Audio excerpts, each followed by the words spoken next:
नामा।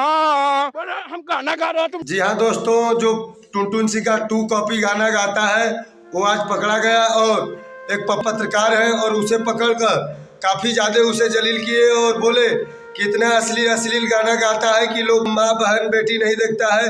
जो कि पप्पू पत्रकार ने उस टुनटुन सिंह यादव को, जो टुनटुन सिंह की 2 है, उनको लतिया कर और दिए हैं जातिवाद और बोला, काफी बहुत ज्यादा लोग थे और उनसे बोला कि अश्लील गाना न गाएं और ना ही जनता को दिखलाएं कि ये सब है।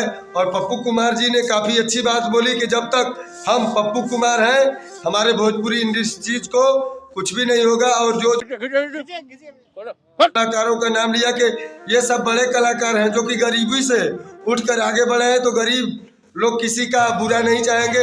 लेकिन साले ये जो 2 कौड़ी के आदमी हैं जो अश्लील गाना गाकर माँ बहन बेटी पे गाना गाकर अपने आप को आगे बढ़ाना चाहते हैं, ऐसे लोगों से यही निवेदन है कि ऐसा गाना न बनाए, ना ही किसी के माँ बहन बेटी को बेइज्जती करे, ना ही लड़की को बदनाम करेगा उसको।